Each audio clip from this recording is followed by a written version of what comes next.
Every day in Nigeria, we hear of killings, villages attacked, and families running for their lives.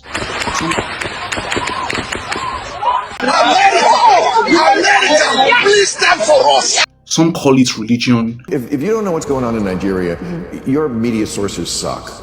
You are in a bubble. And again, I'm not a Christian, but they are systematically killing the Christians in The Nigeria. deadly terrorist organization Boko Haram is trying to eliminate the Christian faith from Nigeria.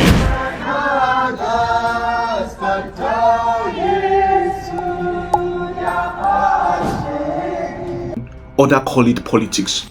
But the truth is more than just one thing. Yes, Christians are being killed. Yes, Muslims too are victims. But behind it all, there are deeper issues: politics, poverty, land, and resources. And this story is about those hidden layers, about why these killings keep happening, and why ordinary people are the ones paying the price. When you look at Nigeria today, one thing is clear: politics is sitting right at the heart of everything. Every other problem, whether it's killing, whether it's poverty, land dispute, or even education, somehow find its way back to politics. And that's the thing. When we talk about violence in Nigeria, many people rush to say it is about religion. But if you look closely and well deeper, you will see that politics is the bigger hand controlling it. And the question is, are Christians being killed in Nigeria? Of course, yes. In 2024 alone, more than 3,000 were killed and nearly 3,000 were kidnapped. And in 2025 alone, the number has risen to over 7,000. Some even estimate over 185,000 people. Over 19,100 churches have been burnt down. But are they the only ones dying? No. There are also Muslims who are victims, especially when they stand in the way of the powerful interest. Over 30,000 Muslims have been killed linked to these extremists. And in fact, there was a report telling us clearly that over 60,000 people have been unalived due to this cause. And in all honesty, 60,000 people is not a small number. So why does religion always come into the story? It's simple: because religion is the easiest cover. When politics want to hide its true face, it hides under religion. In Nigeria, when people hear anything tied to their faith, emotions rise very fast. If a leader shouts a religious slogan, some people immediately jump into it to fight without asking who is benefiting. And that is exactly why the politicians always rush to use this. But behind the curtain, what is actually happening is about power. It is about land. It's about resources. It's about money. And that is why, no matter how many people are being killed, it always seems hard for the government to act, because those who are supposed to stop the killings are sometimes the same people who benefit from them. That is why politics sits quietly at the root. It fuels division, religion becomes the umbrella, and poor people are being turned into weapons. Ordinary communities pay the price. So these young ones learn from their masters and their parents. Their children now see this as a lucrative business to unalive their fellow human being. Just imagine bandits going for a peace talk with a community, arriving in bikes, arriving with guns. Fear catching the whole community, requesting for money, requesting for weapons, requesting for land, requesting for food. Access to move anytime they want, access to do whatever they want.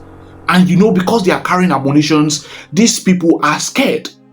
So their children will look at all of this expertise as something very beautiful.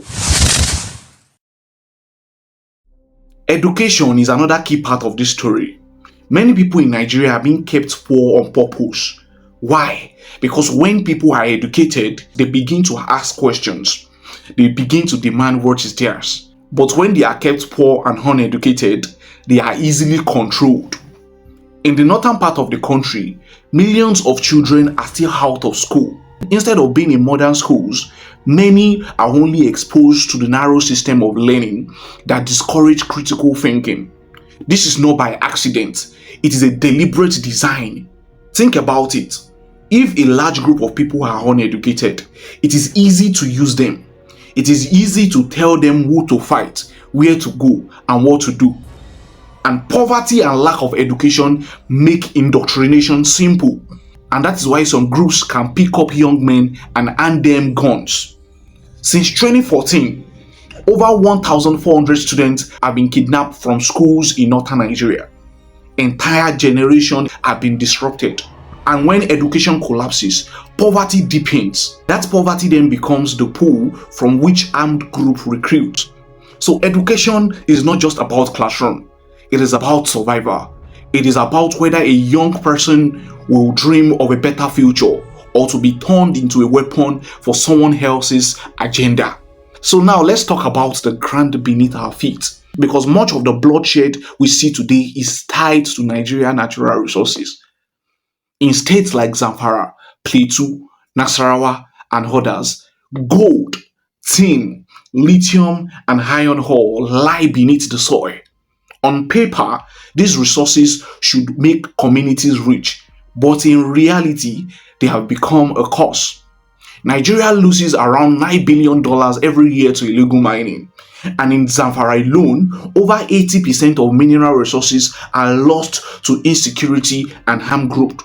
Foreign companies, especially from China and the West, work hand in hand with local cabals to exploit these minerals. So villages are poisoned with lead, rivers are toxic, children are exposed to disease, yet locals see nothing from the millions being dug out. Back in 2010, lead poisoning linked to illegal mining killed over 400 children in Zamfara. Even today in Nasarawa State, reports shows children digging for lithium, carrying heavy stones with their bare hands just to feed the global hunger for electric batteries. And how are these illegal mines protected? With guns. Bandit groups are given weapons and money to guard the field, to chase locals away, to silence anyone who resists. That is why you see others and bandits in the bush holding AK-47, driving trucks, carrying gadgets that they could never afford on their own. And you see them with all of these big gadgets and you are wondering where they are getting it from. Someone is harming them. Someone powerful. And if it is not that somebody powerful is not benefiting and profiting from this enterprise, then there will not be need for all of these killings. So when you hear about massacre in villages, remember sometimes it's not just about religion. Sometimes it is about who controls the gold, the tin, or the lithium under the soil. But it is not even only minerals. It is also about the land where people grow food. Farmers are among the biggest targets of violence in Nigeria today. Take Benue State, known as the food basket of the nation. When attack happened there, it is not just about faith, it is about farmlands. Insecurity has cut crop production sharply.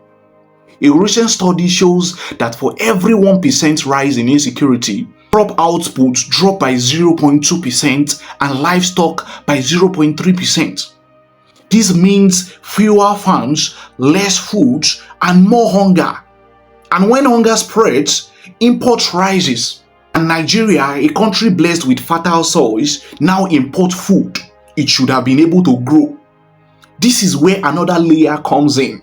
The introduction of genetically modified seeds, or GMO. After farmers are chased off their lands, the local seeds are lost, and foreign companies steps in with a solution. But these seeds create long-term dependence, and once you start planting GMO seeds, it becomes harder to grow your traditional ones again. And over time, your soil changes and your natural seeds die out. So this is what some people call agricultural colonization. Slowly, Nigeria risks losing control of its own food system. And instead of feeding itself, we depend on import. Instead of planting our native seed, we rely on foreign companies, and the cycle continues. Communities chased away, farmland seized, crops destroyed, and hunger rising. Ordinary people lose their homes and their food while the powerful profit. And now let's face it, religion is everywhere in this story. It is the umbrella under which so many of these crimes are carried out. Christians have suffered deeply. Since 2009, over 52,000 Christians have been killed, churches burned, villages wiped out. In 2024 alone, over 3,000 Christians lost their lives. Just last Christmas in Plateau, over 150 people were killed across villages in one weekend. And let's be clear, Muslims are also victims. There have been mosque attacks, and thousands of Muslims have been killed by extremist groups. They refused to join them or when they stood in their way. So the truth is, religion is being used as a tool. It is a powerful cover. And though the people perpetrating this act are actually Muslims, Christians are not the only one attacked. So when politicians and cabals need to push their agenda, they turn to religion because they know it stirs emotions very fast. People hear a call tied to their faith and they move without thinking. Many people don't even know what the fight is really about. They just jump into it because their religion is mentioned. That is how religion becomes the shield for deeper problems, for politics, for land, for mining, for control. Ordinary Christians and Muslims end up as a victim of a fight that was never truly theirs. And let's talk about the guns. Because one question people ask is, how do herders and bandits in the bush get AK-47, get trucks, get powerful weapons that even our army don't have? The answer is simple but frightening. They were given. At first, many of these groups were armed for political purpose, but over time, they build their own networks. They know people that they need to meet, and they know how to get their networks. So everybody can just come in their groups right now and call themselves bandits. And after they are being used for political reason, they cannot be held down again. Why? Because these people have gained control of the network. They know how to carry their guns in. They know the network in which they can actually carry in guns, bring in all these weapons, and nobody can stop them.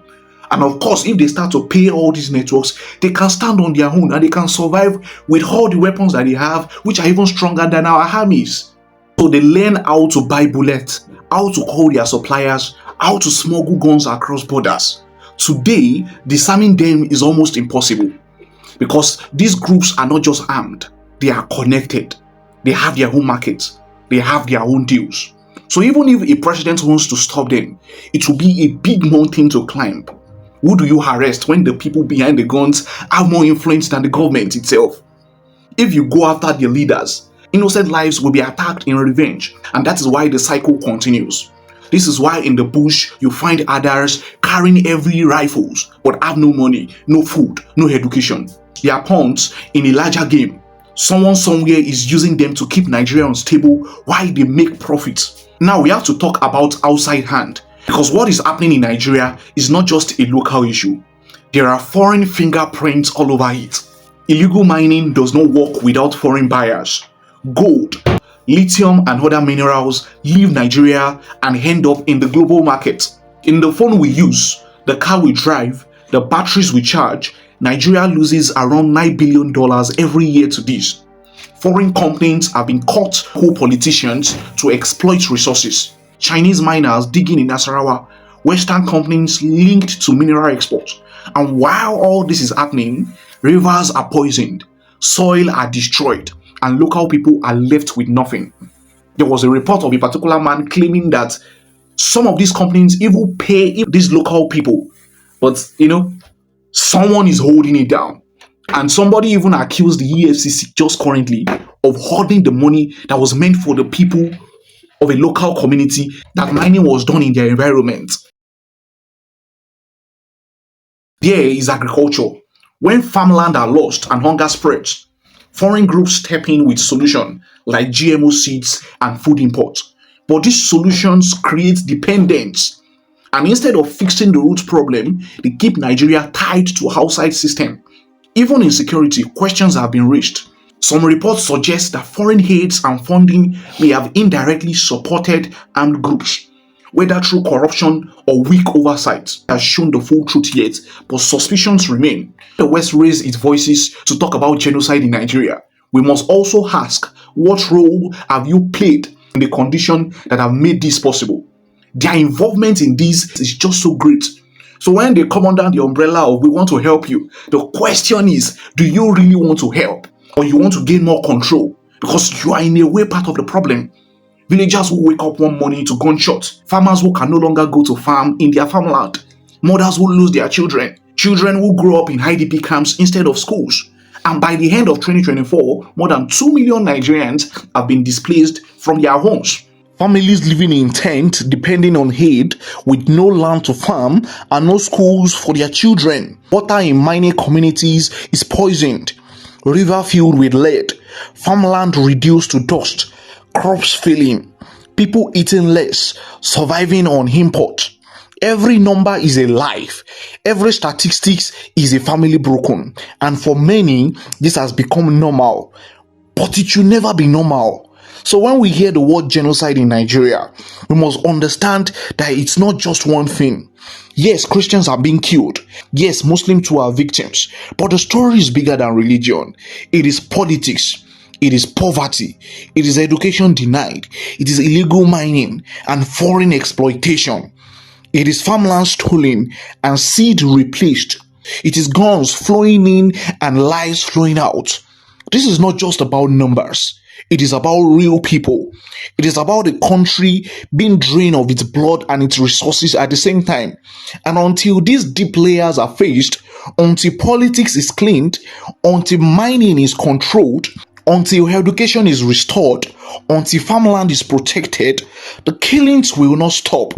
And in fact, many people are scared with the involvement of the West in all of this fight, because we know that when the West seems to be interested in a case, of course they use their platform, but this is a form of capture in different forms which we have seen from history to date.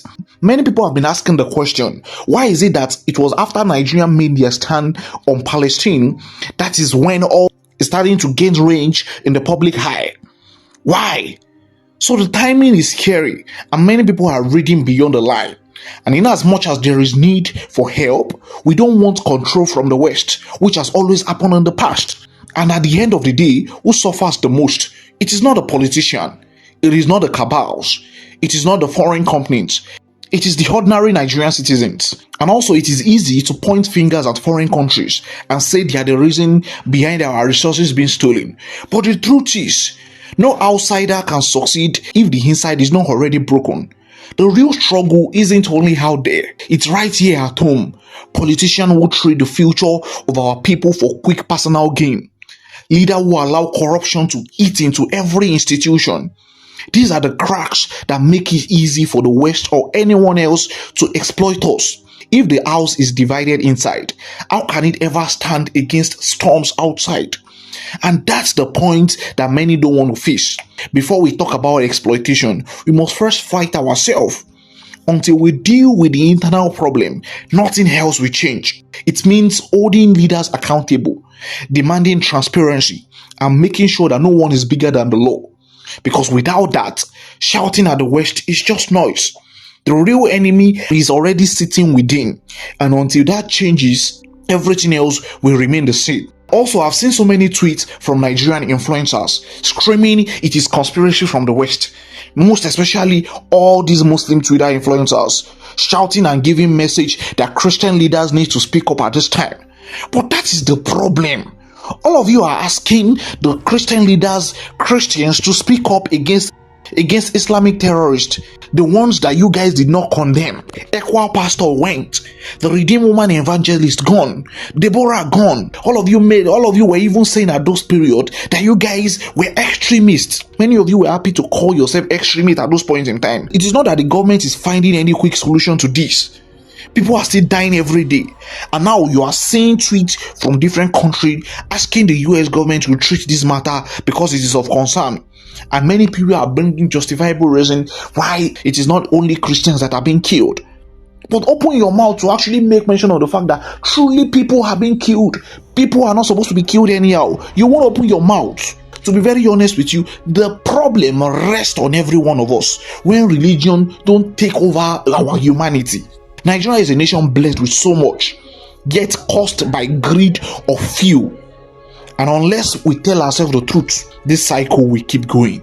Let me know what you think in the comment section. Do what to follow, like, comment, and share. See you in the next.